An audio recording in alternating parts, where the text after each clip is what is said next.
Okay, nandito tayo sa Luwakan, dito sa lampas ng elementary school pag manggagaling kayo sa John Hay. Dito lang mismo sila sa bridge. Bago yung bridge, meron kang makikitang tarpaulin, Pulpogi Brothers, basta yung baboy na animated. Hole in the wall siya. 3 lang yung putahe nila. Yung pulpog, yung pinulpog na baboy. Itong dinakdakan. And sisig. 250 pesos. Meron na siyang rice na kasama. Sabihin na natin, bold move knowing na nandito sa Baguio. Wise spender sa mga taga Baguio. But, willing tayong mag-spend basta justifiable yung price. That's what we're here to find out. Marami naman siya. Tapos tinapan siya ng mga chicharon. Try natin. Wala pala si Mrs. kasi tulog pa. Hinabol ko to hanggang 5 PM lang kasi sila, so hinabol ko. Pulpog, very straightforward. And maganda dito is pwede ka siguro umorder ng isa, mag-share kayo, 2, 3 kayo, kuha na lang kayo ng extra rice. Medyo maitim siya, no? So feeling ko soy sauce.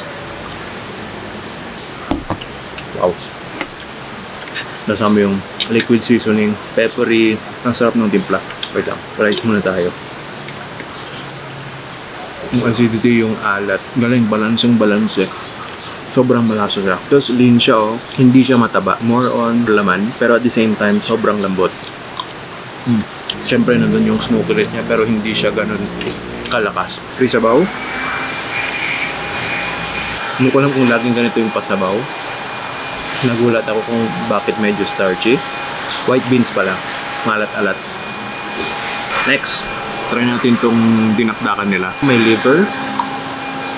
Hindi off-putting yung luya na lasa. Hindi siya masyadong maluya. Maasim-asim.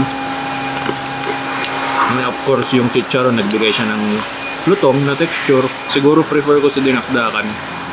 More asim. Pero meron naman silang pinakukat at na suka. Doon mo lang siya hahabulan. Finally, sisig. Ayan siya.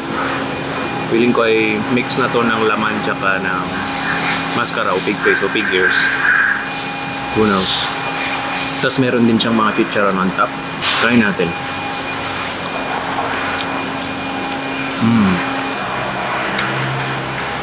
For some reason, na-expect ko kasi talagang ito na yung pinaka-base na form, yung inihaw, tapos tinadtad.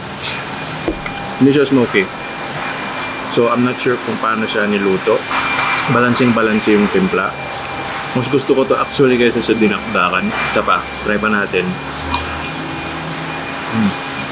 Try natin yung dinakdakan sa pinakurat nila. Or basta, itong suka. Ayan po siya. Ayun. Ayun. Bagay na bagay siya sa suka. So, justifiable ba yung 250 pesos may rice? I mean, ang dami niya, Kung matipid kayo sa ulam, or hindi kayo masyadong sa ulam, 3, pwede. Pero kung malakas ka mag-ulam, 2 kayo, pwede nyo paghatian pa rin. And laman siya. Ayan, yung pulpog, laman talaga. Sobrang malasa. Malambot. Even the sisig, marami din. And of course, yung dinakdakan, marami din. Try nyo dito. Okay, so galing tayo sa Pulpogi. Uwi na tayo. Okay siya actually. Masasabi ko na yung kalidad ng pagkain. May kukumpare mo siya sa yung mga ulam-ulam sa mga slaughterhouse. Ganun siya. Talagang kumbaga premium na karinderya, ganun yung lasa.